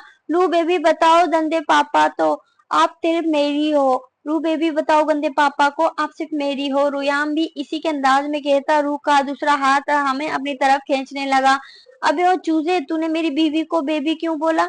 याराम इसे घूरते हुए कहने लगा, मामा चूजे थे, बाबा तो ना अब्बू थे। मामा चूजे के बाबा को क्या बोलते हैं? इसने रूह से सवाल किया। मुर्गा, रूह ने ना समझी से जवाब दिया। अबे ओ मुद्दे, मेरी मामा मेरी बेबी है। अबे ओ मुर्गे, मेरी मामा मेरी बेबी है। रुयाम ने इतने स्टाइल से जवाब दिया कि रूह अपना हाथ मुंह पर रखकर ऐसी हंसी के यारम सिवाय घूरने के और कुछ ना कर सका। पहले मुर्गा लफ्ज बोलना सीख, अच्छे खासे इंसान को मुर्दा कह कर दिया। और मेरी बीवी तेरी बेबी नहीं हो सकती, वो सिर्फ तेरे बाबा की बीवी है। चल अब अच्छे बच्चों की तरह जल्दी से बोल के रूह सिर्फ और सिर्फ यारम की है। रूह की हंसी को नजरअंदाज करता है एक बार फिर से इससे मुखातिब हुआ। रूह सिर्फ और सिर्फ रुयाम की है, रूह सिर्फ और सिर्फ रुयाम की है। वो फौरन जवाब लेकर हाजिर हुआ। रूह ने बहुत प्यार से अपने मासूम बेटे को देखा जो जिस पर इसे आज हद से ज्यादा प्यार आ रहा था। वो फौरन ही झुककर इसके दोनों गालों को चूम चुकी थी। रुयाम अपनी मामा से इतना प्यार करता है, मामा भी अपने रुयाम से बहुत प्यार करती है। वो रुयाम को गोद में उठाकर बहुत प्यार से बोली, रुयाम का बाप भी तुमसे बहुत प्यार करता है, कभी इसे तो इस तरह से प्यार का जवाब नहीं दिया तुमने। यारम इन दोनों की मोहब्बत पर जलकर बोला, यारम शर्म करे, इतने बड़े हो चुके हैं और छोटे से बच्चे से जलते हैं। मासूम से बच्चे के साथ जिद नहीं लगाई जाती। मेरा मासूम सा प्यारा बच्चा, वो बेहद प्यार से इसके बाल संवारती, इसके गाल चूमती, से उठाकर अंदर चली गई। यारम मुंह बसूर कर इन दोनों के प्यार को देख रहा था। रोयाम इसके जलने पर खुश होते हुए मजीद रूह से चिपक चिपक कर प्यार ले रहा था। इन दोनों के मंजर से हटते ही यारम ने अपना मुंह सीधा किया और कब से कंट्रोल की हुई अपनी हंसी को फिजा में मुंतकिल करता एक बार फिर से अपने काम में मसरूफ हो गया। और अब दोनों कमरे में एक दूसरे से बातें करने में मसरूफ हो चुके थे, जिसे यारम नाम के किसी इंसान को जानते ही ना हो। थोड़ी ही देर में यारम कमरे में हाजिर था। रुयाम साहब, अगर आपको याद हो तो हम किचन में तुम्हारी माँ के लिए स्पेशल चॉकलेट फ्रूट सैलेड बना रहे थे। वो इसे घूरते हुए बोला तो रुयाम ने अपना नन्हा सा हाथ अपने नन्हे से माथे पर दे मारा। ओ मैं तो भूल ही गया, अपनी मरू बेबी तेलिए स्पेशल चॉकलेट फ्लूट शेले तिबला लाता मेली लू बेबी शायद इनसे हैप्पी तन्ने थे लिए। ओ मैं तो भूल ही गया था, अपनी रू बेबी के लिए स्पेशल चॉकलेट फ्रूट सैलेड बना रहा था। मेरी रू बेबी सैड थी, इसने इनको हैप्पी करने के लिए वो प्यार से रूह के गालों पर हाथ रखता बेड से नीचे जंप करने लगा। इसकी उदासी इसका मासूम बच्चा भी नोट कर चुका था। यार हमने इसे कितना समझाया था, हमें रुयाम की हिम्मत बनना है, इसे ताकत देना है, यूं खुद हिम्मत हार कर नहीं बैठना। लेकिन वो हिम्मत हारने लगी थी। ये एहसास ही इसके लिए जानलेवा था। इसका बच्चा इससे जुदा होने वाला था। वो शख्स इसका रिश्ते में भाई लगता था, सिर्फ और सिर्फ अपनी बेजा फजूल सी जिद की खातिर इनकी जिंदगी की सबसे बड़ी खुशी छीन लेना चाहता था। लेकिन रूह यारम की हिम्मत की वो अपने शोहर को झुकने नहीं दे सकती थी। वो भी जब जिंदगी में देने वाली जात ऊपर वाली थी, वो क्यों दरकिशम जैसे बहस इंसान से अपनी बेटे की जिंदगी मांगते। अगर इसके नसीब में औलाद लिखी हुई होगी तो रुयाम को कुछ नहीं होगा। कुछ भी दर्क आकर ये कहकर इन्हें बेबस नहीं कर सकता कि तुम मेरे सामने झुको, मैं तुम्हारी बेटी को जिंदगी दे दूंगा। घर आकर इसे यारम की बात बिल्कुल ठीक लगी थी। रुयाम को देने वाली जात अल्लाह की थी तो इसकी जान बचाने वाली जात भी अल्लाह की थी। अल्लाह इसे ज्यादा और किसी पर भरोसा नहीं था और किसी और से जिंदगी की भीख मांगना शिर्क था। वो अल्लाह पर यकीन रखता था, वाला शर्क नहीं कर सकते थे। और दर्क अगर बोन मेरो दे भी दे तो भी रुयाम की जिंदगी का फैसला ऊपर वाली जात ने करना था, किसी दरकिशम कयूम खलील ने नहीं। अगर रुयाम की नसीब में जिंदगी हुई तो बिना किसी के सामने झुके भी इसे मिल जाएगी। वो अपनी सोचों में मसरूफ भी जब बाहर से फिर शोर की आवाज आने लगी। रूह मेरी है, रूह मेरी है, नन्ही सी मासूम सी आवाज, रूह मेरी है, भारी दिल फरेब आवाज। रूह अपना सर पकड़कर बैठ गई। ये जंग तो शायद अब कयामत तक खत्म नहीं होनी थी। दिन पर दिन गुजरते जा रहे थे। लैला को अमेरिका गए हुए एक हफ्ता हो चुका था, लेकिन अभी तक बोन मैरो का इंतजाम नहीं हो सका। वो सब लोग बहुत परेशान थे। जहां रुयाम की जिंदगी पर सवाल उठ रहा था, वही रूह की हालत भी बहुत खराब थी। इसने रूह रो रो कर अपना बर्बाद कर लिया था। कुछ समझ नहीं आ रहा था क्या होगा। अब रोयाम को सांस की तकलीफ भी होने लगी थी। इसके जिस्म में खून ना होने के बराबर हो चुका था। आए दिन खून की उल्टियों ने इसकी हालत हद दर्जा खराब कर दी थी। वो ज्यादा देर दवाइयों के जेर असर रहता। डॉक्टर ज्यादातर इसे बेहोश ही रखते थे। रूह से अपनी बच्चे की हालत देखी नहीं जा रही थी। वो तो हंसता खेलता ही सबको अच्छा लगता था। इस तरह से हर वक्त बेड पर लेटा बेजान वजूद तो वो किसी के भी तस्वुर नहीं कर सकते थे। हर वक्त मशीनों में जकड़ा नन्हा सा वजूद कहाँ ये सब तकलीफें सह सकता था, या कहाँ वो ये सब तकलीफें कहने के काबिल था। एक छोटा सा बच्चा जो अपने आप तक नहीं संभाल सकता था, इतनी बुरी बीमारी में दिन रात गुजार रहा था। थोड़ी देर के लिए होश में आता तो ये आराम से लड़ने लगता कि रूह इसकी है, और इसे होश में देखकर रूह में हिम्मत ही ना पैदा होती कि इसके सामने आने की। जब वो 3 बातें करने के बाद ये कहता कि इसे दर्द है तो वो दोनों तड़प उठते। वो कैसे इस तकलीफ से इसे आजाद करते, कैसे इसे जिंदगी की तरफ लाते, आखिर ऐसा क्या करते कि वो बिल्कुल ठीक हो जाए। इन्हें कुछ भी समझ में नहीं आता था। इसके दर्द से बिलखते वजूद को देखकर वो दोनों अंदर ही अंदर मर रहे थे, लेकिन इसके बावजूद भी वो कुछ नहीं कर पा रहे थे। लैला ने कोई जगह ना छोड़ी। मासूमा रूस से सीधा इटली चली गई, लेकिन यहाँ भी इसे कुछ ना हासिल हुआ। लेकिन यारम को यही कहा था कि वो दर्द से गन पॉइंट पर बोन मेरो हासिल कर लेंगे। अपनी जिंदगी तो सबको अजीज है, लेकिन दर्द के बारे में सब कुछ जानने के बाद इन्हें ये पता चला कि इसके लिए सबसे ज्यादा अजीज परी नामी एक लड़की है जो इसकी बीवी है। वो इसके लिए कुछ भी कर सकता है। लीला ने आइडिया दिया था कि क्यों ना वो परी को ही गायब कर दे। जब इसके पास कोई रास्ता नहीं बचेगा तो वो यारम को बोन मेरो देकर इसकी जिंदगी बचा लेगी, लेकिन यारम ने ऐसा करने से मना भी कर दिया। इसने बस इतना ही कहा था कि अगर इसके बेटे के नसीब में जिंदगी हुई तो मिल जाएगी, वो किसी किस्म का कोई गलत रास्ता नहीं अपनाएंगे। लैला को इसकी जिद बहुत बुरी लग रही थी। इसे लग रहा था कि यारम ओवर रिएक्ट कर रहा है। अगर सीधा रास्ता ही अपनाना है तो जाकर दर्द के सामने झुककर अपने बेटे की जिंदगी मांगे। इसे यूं मरने क्यों दे रहा है? अगर वो कोई गलत रास्ता इख्तियार नहीं करना चाहता, तो कोई गलत काम नहीं करना चाहता, सीधे और साफ तरीके से रुयाम को बचाना चाहता है, तो इससे ज्यादा और सीधा साफ तरीका कौन सा था जिससे रुयाम की जिंदगी बचाई जा सकती थी, अगर वो ठीक तरीके से ही सब कुछ करना चाहता था। तो दर्द खुद इसे रास्ता बता रहा था। झुक जाए इसके सामने और ले ले अपनी बेटे की जिंदगी, लेकिन नहीं, वो झुकने को तैयार नहीं था। इसे तो समझ नहीं आ रही थी कि रूह खामोश क्यों है। आखिर वो यारम को क्यों नहीं पूछ रही कि इसे अपने बेटे की जान अजीज नहीं? कैसी माँ है जो अपनी ममता की खातिर शोहर के सामने डट नहीं सकती? वो यारम से अपने बच्चे की जिंदगी के लिए जिद नहीं कर सकती? वो क्यों यारम को ये बेजा जिद छोड़ने के लिए मजबूर नहीं कर रही? अगर यारम की जगह खिजर होता तो वो कब कैसे मना चुकी होती। सही गलत देखने की बजाय इस वक्त दर्द से जबरदस्ती बोन मेरो हासिल कर लेती, लेकिन ये अपनी औलाद को जिंदगी और मौत में जलता ना देखती। लेकिन वो लैला थी जो जज्बात में आकर सोचती थी, जज्बात में आकर कदम उठाती थी। और ये वो दूसरी तरफ यारम काजमी था जो हर काम पर वक्त और सही तरीके से करता था, लेकिन लैला के मुताबिक अपने बेटे के लिए वो कुछ नहीं कर रहा था सिवाय जिद के। वो कहता था कि इसे अपने बेटे से बेपनाह मोहब्बत है, लेकिन ये कैसी मोहब्बत थी जो इसे अपनी औलाद के लिए किसी के सामने झुकने नहीं दे रही थी। वो हर मुमकिन तरीके से बॉन मेरो की तलाश कर रही थी, लेकिन यारम से अंदर ही अंदर बुरी तरह से खफा हो गई थी। इसका मानना था कि अल्लाह किसी न किसी को वसीला बनाकर भेजता है, और दर्द को इसने वसीला बनाकर इनके लिए भेजा था। सिर्फ दर्द ही इसकी जान बचा सकता, लेकिन यारम की अकड़ की वजह से आज वो अपना बेटा खोने जा रहा था। लैला से यही बात समझा नहीं पा रही थी, क्योंकि यारम का कहना था कि अगर अल्लाह ने दर्द को वसीला बनाकर भेजा तो इसे अपने सामने झुकाना क्यों चाहता है? सिर्फ एक जरा सी जिद की खातिर वो एक बच्चे की जान मुश्किल में डाल रहा है। यारम का कहना था वो किसी किस्म की कोई जिद नहीं कर रहा है, इसे बस अपने अल्लाह पर यकीन है, और वो जानता है कि इसका अल्लाह इसे किसी और के सामने झुकने नहीं देगा। 2.5 साल पहले इसने रोयाम को की पैदाइश पर नाशुक्री की थी, जिसकी माफी वो आज भी अल्लाह से मांगता था। और यारम ने कसम खाई थी इस गलती के बाद अब दोबारा कभी कोई गलती नहीं करेगा। वो एक बार नाशुक्री करके अपने अल्लाह को खफा कर चुका है, अब शिर्क करके कभी दोबारा अपने अल्लाह से दूर नहीं होगा। पिछले 5 दिन से रोयाम अस्पताल में ही था, बेशुमार मशीनों में जड़ा, पता नहीं किस हालत में था। वो इसे देख तो सकते थे, लेकिन इसकी तकलीफ को महसूस नहीं कर सकते थे। इससे थोड़ी देर के लिए होश आता तो मामा, बाबा, सोनू, बस यही कुछ नाम पुकारता रहता। وہ دونوں بھی ہسپتال میں رہتے تھے. روح کو زبردستی لیلا کے ساتھ گھر بھیج دیتا تھا کیونکہ آج کل اس کی اپنی طبیعت بہت خراب رہنے لگی تھی. سب کچھ ہینڈل کرنا اس کے لیے بھی مشکل تھا لیکن اسے یقین تھا کہ کہیں نہ کہیں کوئی نہ کوئی طریقہ نکل ہی آئے گا. اب تو سارم بھی جتنا ہو سکے اتنی کوشش کر رہا تھا لیکن یہ آسان نہیں تھا.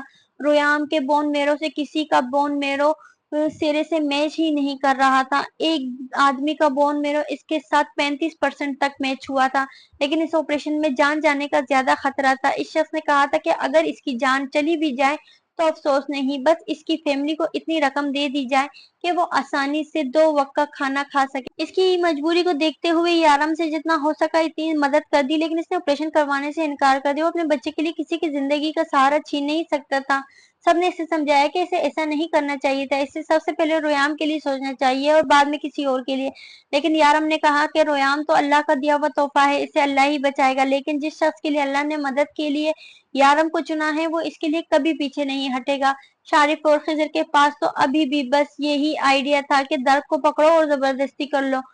وہ جب ہر طرف سے ہار کر واپس آتے تو ان کے پاس ایک ہی راستہ ہوتا جس کے لیے وہ اب یارم سے بھی لڑنے لگے تھے. جیسے جیسے رویام کی حالت خراب ہو رہی تھی وہ یارم کے ڈر سے نکل کر اس پر رویام کی حالت کو ظاہر کرنے لگے تھے, یہ جانے بغیر کہ اپنے بیٹے کو اس حالت میں دیکھ کر وہ خود کتنی تکلیف میں تھا. خضر نے تو یہ تک کہہ دیا کہ وہ پتھر دل سے رویام کی تکلیف کا احساس نہیں. یارم بس مسکرا کر خاموش ہو گیا.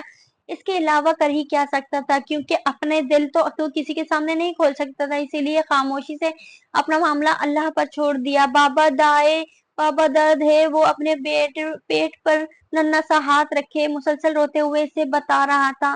بیٹا ابھی ڈاکٹر انجیکشن لگائے گا نا تو سارا درد بھاگ جائے گا.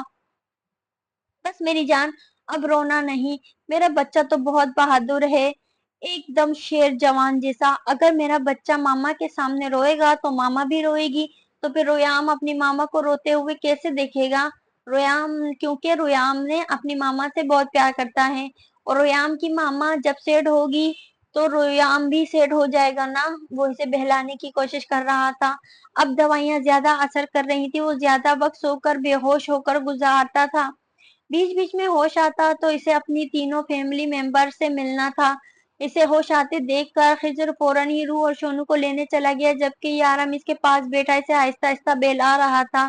رویام نہیں نوئے دا, رویام شید بھی نہیں ہوئے دا, لیکن رویام تو درد ہے, رویام تو نورا ہے, آلہ ہے, رویام نہیں روئے گا, رویام سیڈ ہے نہیں ہوگا لیکن پھر بھی رویام کو درد ہے, رویام کو رونا آ رہا ہے. وہ اداس سا شکل بنا کر بتانے لگا. یارم نے آہستہ سے اس کا ننھا سا ہاتھ پیٹ سے اٹھا کر چوما. میرا بچہ بالکل ٹھیک ہو جائے گا. لیکن رویام تو درد ہے, بہت درد ہو رہا ہے بابا, رویام ماما تے آنے تے پہلے لو دے دا. لیکن رویام ٹھیک نہیں ہو رہا, بہت درد ہو رہا ہے, رویام ماما کے آنے سے پہلے رو لے گا. اس بار وہ اپنا صبر کھونے کو رونے کو تیار تھا تو یارم نے اسے اٹھا کر اپنے سینے سے لگایا. یا اللہ میرا امتحان لے لیکن میرے بچے کو میرے گناہوں کی سزا نہ دے, اس کی زندگی سے جان سے میری جان بدل دے, اس کے درد کو میرے جسم میں منتقل کر دے, اس کی تکلیف برداشت کرنا میرے بس سے باہر ہے. وہ اس کے بلکتے ہوئے وجود کو اپنے سینے سے لگائے آسمان کی طرف دیکھتے ہوئے اللہ سے بولا جو دنیا کا پہلا اور آخری سہارا تھا. تھوڑی ہی دیر میں روح آ گئی تھی. رویام نے فوراً اپنے ننھے ہاتھوں سے اپنا چہرہ صاف کیا. نرس نے اسے جو انجیکشن دیا تھا اس کا اچھا اثر ہوا تھا. اس کا تکلیف سے بلکتا وجود اب نارمل حالت میں آ چکا تھا لیکن تکلیف اب بھی بے حد تھی, وہ سبھی جانتے تھے. لیکن رویام اپنی ماں کے سامنے روتا نہیں تھا. شاید وہ اچھے سے سمجھتا تھا کہ اس کی ماں اسے کتنا چاہتی ہے, اس کی تکلیف اس کے لیے کیا ہے. اسے اپنے سینے سے لگائے روح کو قرار آیا جبکہ شونو وہیں دروازے پر اداس سا بیٹھ گیا لیکن رویام کے اشارے پر فوراً بھاگ کر اس کے پاس آیا. شونو میرا بچہ, میری ماما کا خیال رکھنا. یہ ڈاکٹر انکل مجھے کر نہیں آنے دے رہے ہیں, میری ماما کو سیڈ نہیں ہونے دینا. جب یہ فیور اتر جائے گا نا, جب میں اور تم بہت سارا کھیلیں گے اور میں تمہیں روز نلاؤں گا. کتنے گندے ہو گئے ہو گندا بچہ. وہ بہت معصومیت سے بول رہا تھا جبکہ شونو بے حد اداس تھا. اس کے پاس پڑا تھا جسے اس کی تکلیف کا اندازہ اسے بھی ہو. روح نے یارم سے بہت ضد کی تھی رات رکنے کی لیکن یارم نے انکار کر کے گھر بھیج دیا. اس کی طبیعت پہلے ہی ٹھیک نہیں تھی. وہ نہیں چاہتا تھا رویام کی حالت دیکھ کر وہ اپنی طبیعت اور خراب کرے. پہلے ہی وہ ذہنی طور پر بیمار ہو چکی تھی. یارم کی ذرا سی سختی کرنے پر وہ گھر چلی گئی لیکن دل و دماغ یہیں پر تھا. رات کے 2 بج رہے تھے، رویام ایک بار پھر سے نیند میں اتر چکا تھا۔ 3 سے 4 دن پہلے مسلسل نائٹ ڈیوٹی کرنے کی وجہ سے حسن بھی آج گھر گیا تھا۔ ہسپتال تقریباً خالی پڑا تھا اور بہت کم لوگ تھے یہاں، بہت کم مریض تھے کیونکہ یہ بلڈ پیشنٹ کا ہاسپٹل تھا، اس لیے مریضوں کی آمد و رفت بہت کم تھی۔ یہاں صرف 3 ہی اسپیشلسٹ ڈاکٹر ہر وقت موجود ہوتے تھے جو اس ہسپتال میں آنے والے پیشنٹس کا علاج کرتے تھے۔ باقی نرسز اور وارڈ بوائز اور چند مریض وہ ہر چیز کو بھولے اپنے بچے کو معصوم ناقوش میں کھویا اسے دیکھ رہا تھا۔ اسے خضر کی بات یاد آئی آج دوپہر میں اس کا چہرہ دیکھتے ہوئے، کیسے اس کے دل پر وار کر کے اس نے کہا تھا کہ شاید اب زیادہ دن تک کوئی چہرہ نہیں دیکھ پائے گا۔ اس بے اختیار ہی رویام کی جانب نظریں اٹھائی تھی۔ وہ رونا نہیں چاہتا تھا، نہ ہی وہ کمزور تھا، لیکن شاید اس دنیا میں اولاد کو کھونے سے بڑی اور کوئی تکلیف نہیں ہو سکتی تھی۔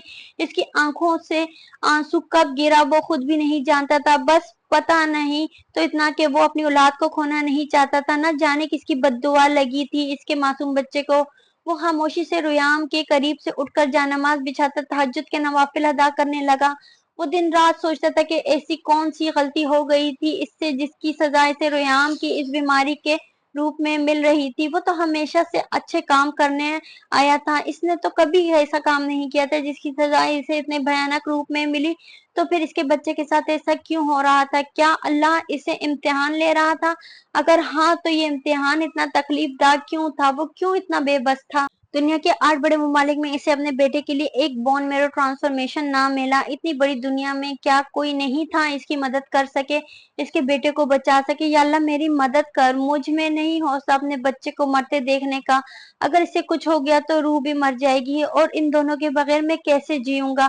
وہ کب سے جانماز پر بیٹا مسلسل دعائیں کر رہا تھا کیونکہ اس کے علاوہ کچھ بھی نہیں کر پا رہا تھا۔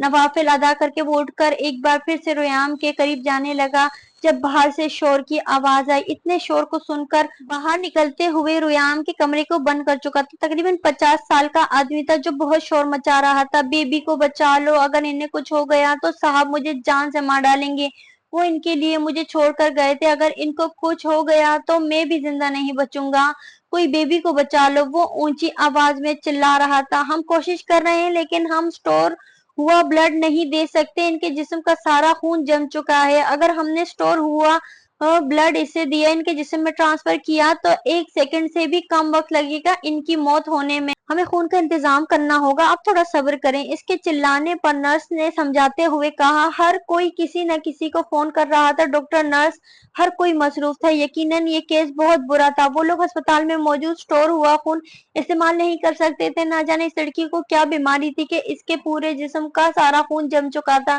اسے اسی وقت خون کی ضرورت ہے، اگر اس کے رگوں میں اگر خون نہ اترتا تو وہ مر سکتی تھی۔ اس نے ایک نرس سے پتہ نہیں کیا سوچ کر لڑکی کی کنڈیشن پوچھی تو اس نے یہی ساری بات یارم کو بتائی۔ آپ کو کون سا بلڈ کی ضرورت ہے؟ یارم نے پوچھا۔ Be positive. نرس نے کہا یہ تو بہت نارمل بلڈ ہے جو کہیں سے بھی مل سکتا ہے، آپ لوگ اتنا پریشان کیوں ہو رہے ہیں؟ یارم حیران ہوا تھا۔ جی سر یہ نارمل بلڈ ہے لیکن ہسپتال میں موجود نرس دونوں کا بلڈ گروپ اے پازیٹیو ہے جبکہ وارڈ بوائے کا اے بی پازیٹیو، اور لڑکی کی کنڈیشن اتنی خراب ہے کہ ہم اسے اے بی نہیں لگا سکتے، ہمیں بھی اس سے میچنگ بلڈ ہی چاہیے، وہ بھی بالکل فریش۔ اس لڑکی کا خون جم چکا ہے، ہم سٹور ہوا خون استعمال نہیں کر سکتے، میرا بلڈ بھی پازیٹیو ہے، اگر میرا خون لگتا ہے تو مجھے کوئی اعتراض نہیں، اب اپنے بیٹے کے صدقے کے لیے وہ اتنا تو کر ہی سکتا تھا۔ سر پلیز آپ جلدی سے روم میں چلیں، پلیز اس لڑکی کی جان خطرے میں ہے۔ نرس ایک تاشکر نظر اس پر ڈالتی ڈاکٹر کو بتانے بھاگ چکی تھی جبکہ یارم اس 50 سالہ آدمی کو اپنے بیٹے کا خیال رکھنے کا کہتا خون دینے کے لیے اندر جا چکا تھا۔ یارم کے خون سے اس لڑکی کی زندگی بچ گئی تھی جس کی یارم کو بہت خوشی ہوئی تھی۔ خون دیتے ہی لڑکی کا ٹریٹمنٹ سٹارٹ ہو گیا جبکہ یارم رویام کے پاس روم میں لوٹ آیا۔ اس دوران رویام کو ہوش نہ آیا تھا۔ یارم 2 گھنٹے تک باہر رہا۔ اس بوڑھے چاچا نے ایک پل کے لیے بھی رویام سے نظریں نہ ہٹائیں اور اس کے خون دینے کے بعد بار بار اس کا شکریہ ادا کرتا رہا جیسے اس لڑکی کا نوکر نہیں بلکہ باپ ہو۔ اسے یقین تھا کہ وہ اس لڑکی سے بہت اٹیچ تھا ورنہ وہ اس کے لیے یوں روتا نہیں۔ خون دینے کے بعد نرس نے کمرے میں آ کر اسے بتایا تھا کہ وہ لڑکی بچ گئی ہے۔ تمام ڈاکٹرز نے بھی اس کا شکریہ ادا کیا، وہ اس مشکل وقت میں ان کے کام آیا تھا، ورنہ یقیناً خون کا انتظام نہ ہونے تک اس لڑکی کی جان چلی جاتی۔ شاید اللہ نے یارم کو اس لڑکی کی جان کا وسیلہ بنایا تھا इसे सच में इस लड़की को खून देकर खुशी हुई थी। इसकी उम्र 19-20 साल के करीब थी और देखने में बहुत मासूम सी लड़की थी। शायद इसका ताल्लुक पाकिस्तान से था। बूढ़ा आदमी भी अब पुरसुकून था और बहुत बार आकर यारम का शुक्रिया अदा कर चुका था। इसके बार बार शुक्रिया अदा करने पर यारम ने भी इस लड़की की इयादत के लिए जाने का सोचा। रोयाम को आज बहुत थोड़ी देर के लिए होश आया था। होश में आते ही इसे दर्द शुरू हो गया, जिसकी वजह से डॉक्टर ने इसे दोबारा बेहोश कर दिया। जबकि डॉक्टर ने इसे इंजेक्शन दिया, इसके सीने में छुप गया था। इसका नन्हा सा हाथ नीला पड़ने लगा था, लेकिन डॉक्टर्स को इस पर रहम नहीं आता था। जगह जगह सुइयों के सुर्ख निशान बनते जा रहे थे। इसका पूरा वजूद आहिस्ता आहिस्ता जर्द पड़ रहा था। डॉक्टर ने कहा था अब इसकी जान को खतरा है, इसे कभी भी ऑपरेशन की जरूरत पड़ सकती है। वो लोग रोयाम के लिए कुछ भी नहीं कर सकते थे सिवाय दुआओं के। सब लोग उदास थे। वो रोज रोयाम से मिलने आते, लेकिन इसके कमरे में कदम भी ना रखते। शायद इनके लिए रोयाम को यूं देखना आसान नहीं था। वो सब बेबस थे, खामोश थे। दिन पर दिन गुजर रहे थे, इनके बस में कुछ नहीं था। दर्द तो इस दिन के बाद नजर ही ना आया। यकीनन वापस आकर अपनी जिंदगी में मसरूफ हो गया होगा। इसे क्या फर्क पड़ता था कि इसके बोन मैरों से किसी की जिंदगी मिल सकती थी। कोई जी सकता था, किसी का हंसता खेलता घराना बच सकता था, किसी की ममता पुरसुकून हो सकती थी। लेकिन इसे तो अपनी जिद से मतलब था, जो इसके लिए इसका सुकून था। इसे बेबस करके वो बहुत मुतमईन था। क्या मैं अंदर आ सकता हूँ? इसने दरवाजा खटखटाया। आओ बेटा, वहां क्यों रुके हो? अंदर आओ ना, चाचा ने खुशी से कहा। परी बेटा, ये यारम है जिसका मैंने आपको बताया था। इसने वक्त पर आपकी जान बचा ली, वरना मैं बूढ़ा जाने क्या कर। ये ही वो फरिश्ता है जिसे अल्लाह ने तुम्हारी मदद के लिए भेज दिया। चाचा ने खुशी से तारुफ करवाया। मैं कोई फरिश्ता नहीं बल्कि एक आम इंसान हूँ। मुझे इंसान ही रहने दे चाचा। मेरी जगह कोई भी होता तो ऐसा ही करता। चाचा के अल्फाज पर यारम ने कहा तो परी मुस्कुराई। आज के जमाने में कौन करता है किसी अनजान मदद? आजकल तो कोई अपनों की भी मदद नहीं करता। हमने खून का इंतजाम कर रखा था, लेकिन वो आदमी मेरे शोहर का जानने वाला था और अभी मेरी ट्रीटमेंट में 1 हफ्ता बाकी था, इसलिए मेरे शोहर का काम से दूसरे मुल्क चले गए। मेरे शोहर तो खुद मुझे खून देने वाले थे, लेकिन इनका खून मुझसे मैच ही नहीं होता, वरना शायद वो अपना सारा खून मेरी रगों में उतारने में 1 सेकंड ना लगाते। मैं आपकी शुक्रगुजार हूँ, आपने मेरी जिंदगी बचा ली, वरना परसों रात तो मैं सच में मर जाती। और आजकल मेरे शोहर घर पर भी नहीं है। वो मेरे इस बीमारी का इलाज ढूंढने सऊदीया गए हैं। किसी ने बताया कि वहाँ इस बीमारी का इलाज है, लेकिन डॉक्टर ने मुझे सफर करने पर मना कर दिया, सो मैं यहाँ चाचा जी की जिम्मेदारी पर पड़ी थी। वो मुस्कुराकर यारम से बोली। तो यारम भी नरमी से मुस्कुराया। आपको बीमारी क्या है? मेरा मतलब है इसका इलाज। मेरी बीमारी का तो मुझे खुद भी नहीं पता। पता नहीं कौन सी बीमारी है, बस खून जमना शुरू हो जाता है और मैं मौत के करीब से टच करके वापस आ जाती हूँ। फिर ये डॉक्टर मेरे इलाज करते हैं और आप जैसे नेक लोग मेरी जिंदगी बचा लेते हैं। इसका अंदाज बहुत बचकाना था। यारम को हंसी आ गई। चलो शुक्र है कि तुम ठीक हो, अब मुझे चलना चाहिए। हो सकता है मेरे बेटे को होश आ गया हो, यारम मुस्कुराकर कहते हुए इसके करीब से उठा। अरे मैंने तो आपसे पूछा ही नहीं, आप यहाँ क्यों हैं? आपका बेटा बीमार है क्या? वो फिक्रमंद से पूछने लगी। हाँ, मेरे बेटे को ब्लड कैंसर है, इसी का इलाज करवा रहे हैं हम। लेकिन डॉक्टर की तरफ से जवाब मिल गया है, बस तुम दुआ करना कि मेरा बेटा बच जाए। वो जरा सा मुस्कुराकर इसे रोयाम की हालत बताने लगा। या अल्लाह रहम, इंशाल्लाह आपके बेटे को कुछ नहीं होगा। जो दूसरों की मदद करते हैं अल्लाह इनका मुहाफिज होता है। आपने बिना किसी नफे के मेरी इतनी मदद की, इंशाल्लाह आपकी मदद जरूर होगी। वो मेरा भतीजे को इंशाल्लाह कुछ नहीं होगा, एकदम ठीक हो जाएगा। इसे मुस्कुराकर कहा तो यारम ने आहिस्ता से इसके सर पर हाथ रखा। तुम दुआ करना, जिंदा दिल लोगों की बहुत दुआएं लगती हैं। वो उदासी से बोला, मेरी सारी दुआएं आपके साथ हैं, अल्लाह आपको हिम्मत और हौसला दे और मेरे भतीजे को जिंदगी। वो प्यार से परी के सर पे हाथ फेरता बाहर निकल आया।